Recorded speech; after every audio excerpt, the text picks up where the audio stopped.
You're Sherlock Holmes? Yes? Alex Dougal is my name. I must talk to you. I'm in desperate need of your advice. Well, come in, my lad. Come in. Oh, permit me to introduce my friend and colleague, Dr. Watson. Watson? Watson?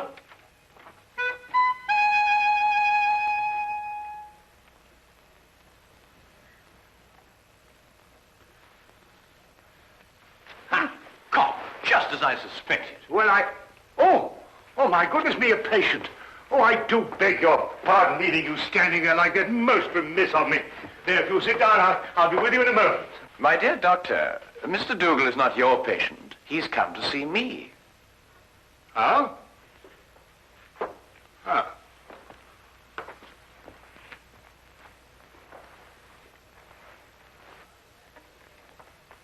About a matter which I imagine has something to do with the injury you sustained, eh? About a matter which might prove even more disastrous to a certain young lady if she's allowed to marry this man without somebody telling her. But on the other hand, how can I tell her when... You're jumping about rather a lot, Mr. Dougal. Mentally, of course. Yes, forgive me. I'd better begin by telling you that I'm known to most people by a name other than Alex Dougal. Yes? Aunt Lottie. Aunt Lottie? I write under that name in the Daily Observer. I'm a columnist. But Aunt Lottie? I know. It was the boss's idea. I'm really a sports writer. Don't ask me why I was assigned the job, but I do an advice for the lovelorn column. Oh, I see. You mean the readers write into you telling you their problems? And I answer them. The boss thought they'd be more apt to listen to a nice, sweet old Aunt Lottie than a Alex Dougal. Well, of course, he may have a point there, Mr. Dougal. They listen to me, all right. Act on every word I say. And that's what started all the trouble. You'll have to go back with me 2 weeks. I'd received a letter from a young lady who identified herself only with the initials S.D. She said that her father had just died and she had nobody to advise her but me. It seems that her fiancé was a man of violent temper and had on one occasion almost throttled another man for even looking at her. She wanted to know if it'd be wise to marry him. I answered her, and a day later in the editorial room, I came to know what I'd touched off.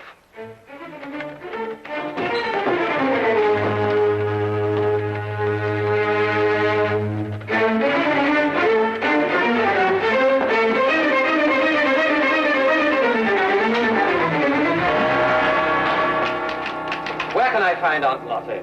Hey! She'd better be around. Just point her out. Now, wait a minute. It just so happens that I'm Aunt Lottie, and I want to know how you got in here. You're Aunt Lottie? That's correct. And you can be certain that if you've come with any problem, I shall be most uncooperative. Are you sure you're Aunt Lottie? That is my pen name. Have you any objections? None. None at all. I'm absolutely delighted to find that Aunt Lottie is a man. Really? Why? Because I would never dream of doing this to a woman.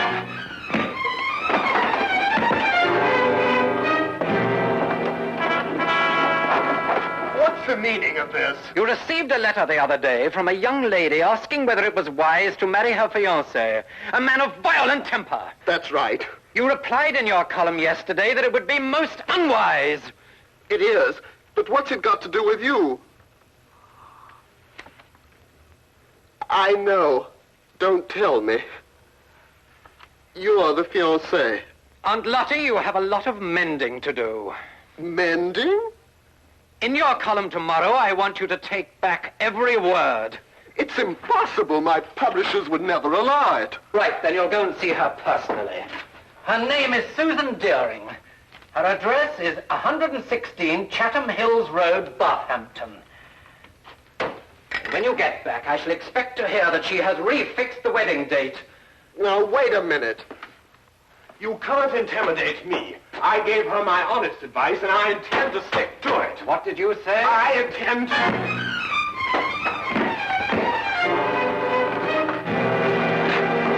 You were saying? I just wanted to know what the address was again.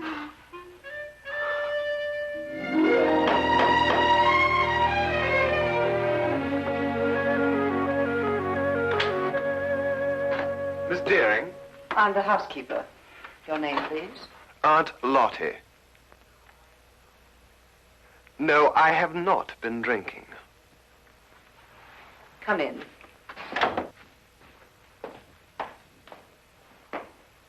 Wait here, please. I'll call her.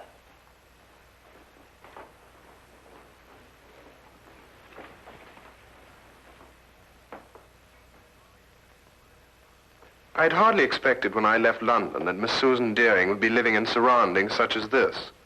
Most of my readers were shop girls. Girls from a modest background, anyway. But Susan Deering was an heiress. I realized this when I recognized the subject in the painting above the fireplace. He was Oliver Deering, the chemical manufacturer who 6 months ago had suffered a heart attack while pursuing his favorite sport, bicycling. He was undoubtedly her father. How do you do? How do you do? Are you really Aunt Lottie? I'm afraid so. My editor felt it would inspire more confidence than a name like Alex Dougal, which is my own. But I don't agree with your editor at all. Oh, really? I never fail to read your columns. They're always so full of wisdom and understanding. Almost like Father used to talk before he died. Well, thank you. But if I didn't think so, I never would have written to you. Never have called off my wedding. Well, as a matter of fact, that's what I came to talk to you about, Miss Deering. Do you mind if we sit down? Oh, please, yes. Here, you're hurt and I've kept you standing. Just a little accident. Nothing at all. Yet. Would you like a pillow or something? Oh, no, thank you. What bothers me more than any little ache is the advice that I gave you in my column. The advice you gave me, but every word of it was so true. It cleared up everything. Well, I felt the same thing at the time also, but after meeting your fiancé, Mr. Murdoch... You met Jack? Oh, quite by accident. He struck you. I know he forced you to come here and see me. Oh, no, not at all. Then how were you hurt? I fell down the stairs. It was an accident. Forgive me. It's quite obvious that a man like you could never be forced to do anything against his will. Well, I should hope not. But at any rate, after meeting Mr. Murdoch, I felt it my responsibility to come here and retract my original advice. Forgive me, Miss Deering. That's what I've been telling her. No one is perfect naturally, but Mr. Murdoch is eligible in every other way. He has gold mines in Africa, if that's what Tilda means. And I could be sure he wasn't marrying me for my inheritance. But, Mr. Dougal, you've never seen him when he loses his temper. Miss Deering, have you ever heard of a Dr. Freud? No. A young Viennese. He's invented a new science called psychoanalysis. He says that a temper is a perfectly healthy, normal outlet for emotions. It's quite normal. Mr. Dougal, you know so much. That's my job. I'll write to Jack immediately and tell him it's all right again. Good. And if you have a picture of the two of you, I'll see that it's published in the society page under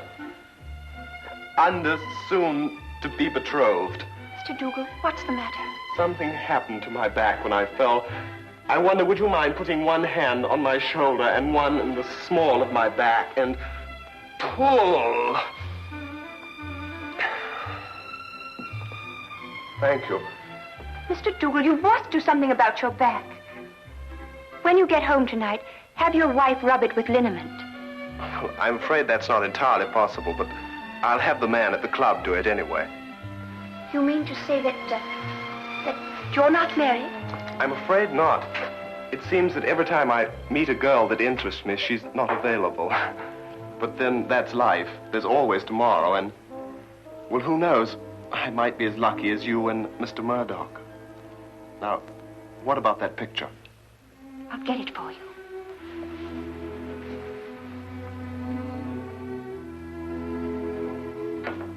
All the way back to London, my eyes kept returning to the snapshot that had been given me, and to Murdoch's face.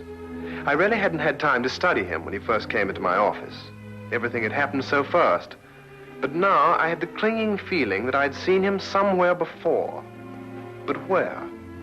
And under what circumstances?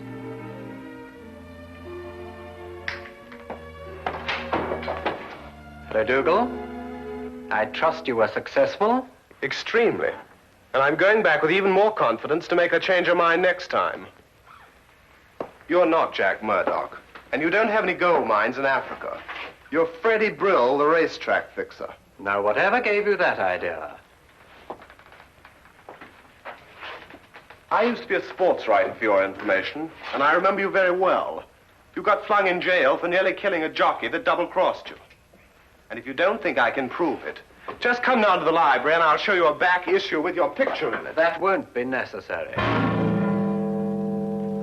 I didn't think it would be. So it's her inheritance you're after, is it? That's it. And I don't think you'll be telling her. What are you going to do? First, I'm going to make you best man at my wedding. What? After today, I can't trust you out of my sight. As best man, you have reason for being at my side every minute. But this is insane. Secondly, I make you this promise. If Susan should learn of my true identity before we're married, I won't make inquiries as to who told her. I'll assume it was you. And if it's the last thing I do, I'll kill you.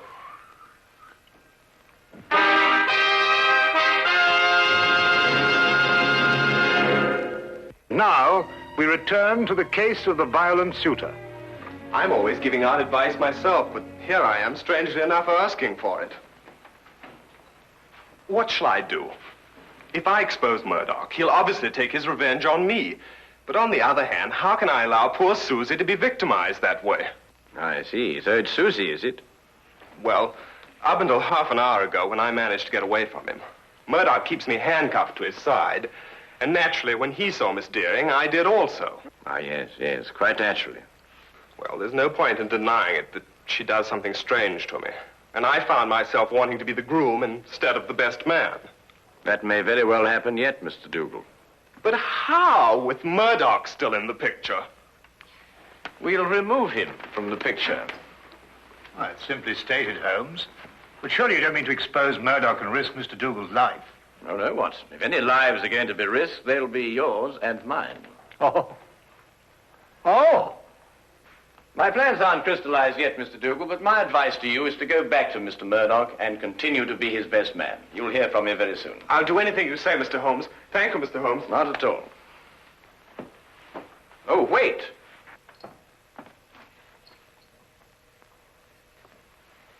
It's all right. I just wanted to make certain that Murdoch wasn't waiting for you outside. Oh, thank you, Mr. Holmes. Good day. Good day. Good day.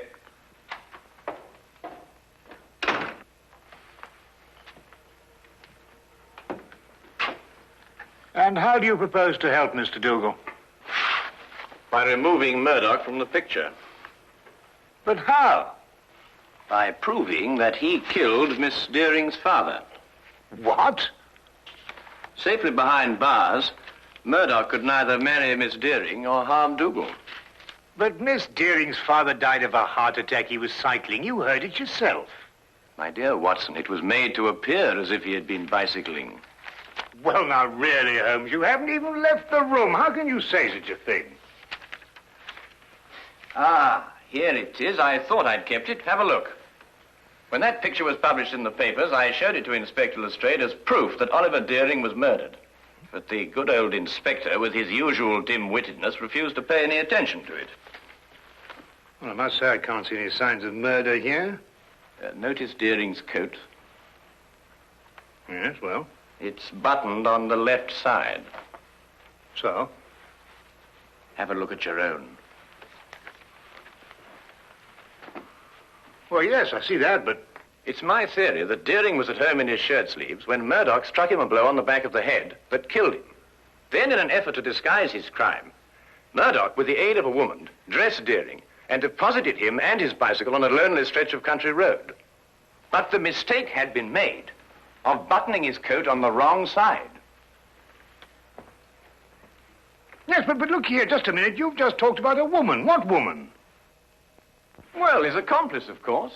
A woman would be more apt to button Deering's coat on the left side, since it was customary for her to button hers in that way. And talking of coats, I think you'd better take yours. It's going to be chilly in the country tonight. Well, assuming everything you say is true, what's the motive in killing Deering? Well, my guess is that Deering found out Murdoch's true identity and prevented him marrying his daughter. And Murdoch, seeing himself losing a fortune, lost his temper again. Come on, Watson. We'll pick up Lestrade on the way. Right. Take my coat.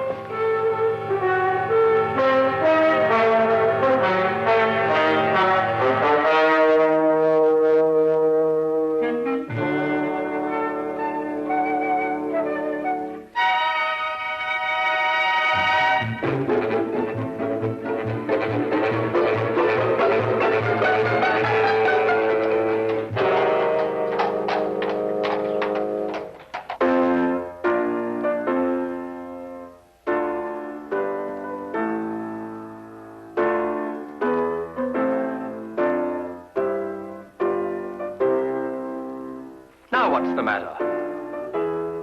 I got a twist in my back. Are you still complaining about that? Don't you talk to him like that. I'll talk to him any way I choose. Not around me, Jack Murdoch, you won't. Tea is served. Nothing like a nice cup of tea to relax everyone. If you don't keep your temper, you'll ruin everything. It's all right, Tilda. I'll pour.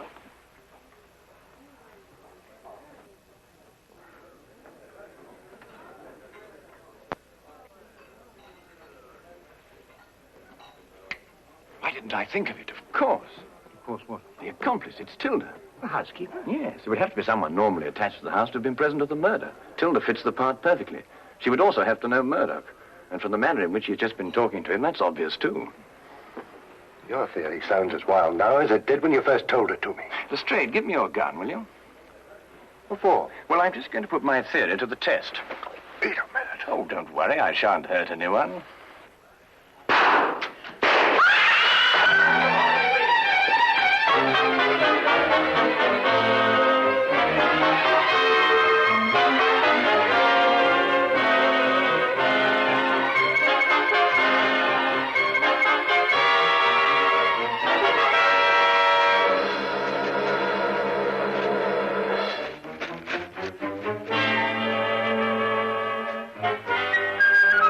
Holmes, what in thunder made you do a thing like this? No time to explain now. They'll have the staff out, search the grounds. If they find us, the whole plan's ruined. Well, now, where's Lestrade? Lestrade! Shh! Lestrade! He was behind us when I last looked. Oh, confound him. If they find him, everything will be ruined. Yeah, we'd better go and find him ourselves. Lestrade. Lestrade. Oh, no, Holmes, look. Well, well, well. Only the good inspector could have managed that. Well, Lestrade, you look like a stranded whale. What is this thing? It's a badminton net. Were you running with your eyes shut? Here. Holmes, listen. The gardeners, I expect. They're coming this way. We've got to get to the carriage. Come on, Lestrade. Get me out of this thing. Oh, there's no time for that. Come on.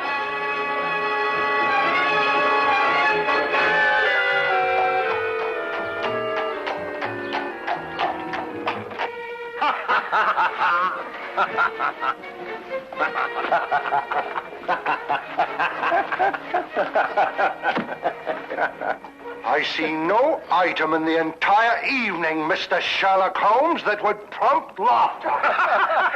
I'm terribly sorry, Lestrade, but I shall cherish the memory of you thrashing about on that badminton court for years to come.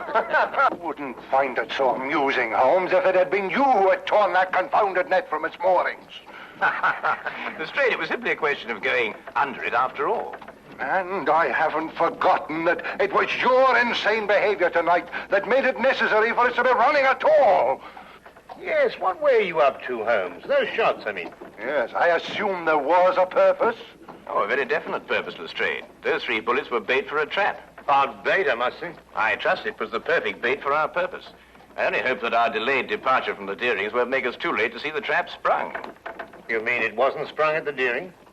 There were too many people there, Watson.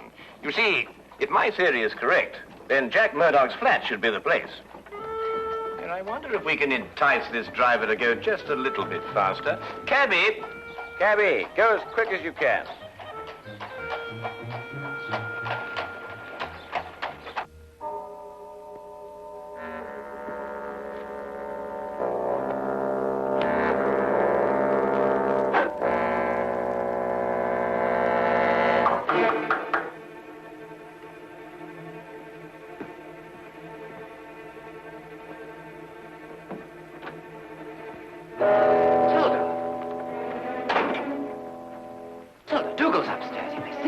I'm not staying long.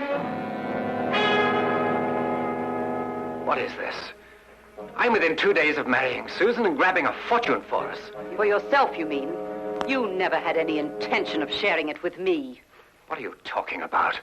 £50,000 is yours the day I'm married. Didn't I promise it to you? Yes, but your circumstances were different then. I saw you kill Mr. Deering, and you got panicky that I would run to the police. But time's gone by, and now you've found a surer and cheaper way to keep me quiet. What do you mean? Back at the house before, you had someone try to kill me. Tilda, I told you, I swear I know nothing about those shots. You could never make me believe that.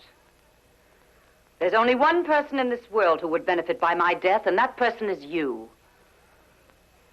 I'll never feel safe while you're alive. I wouldn't do that if I were you, miss. Drop that gun. You're under arrest. We heard everything you said. You were tricked, Tilda. It was the police fired those shots at you. Well, Mr. Holmes here anyway. I had a feeling it would stir things up a bit. It's an old adage that partners in crime never trust one another. Get down!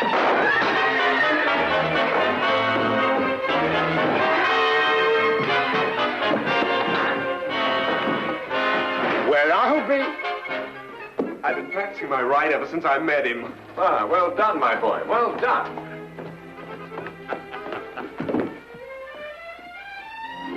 You'd better come along too, miss.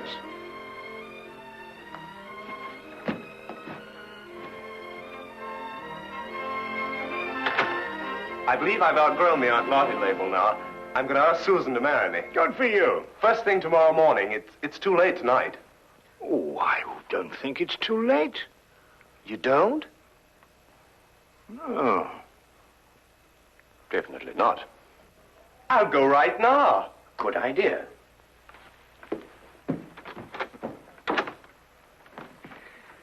Well, Holmes, you've solved the mystery and brought two young lovers together. I think I'm going to call you Aunt Lottie. What? Oh, no, really, Watson. This time you've gone too far.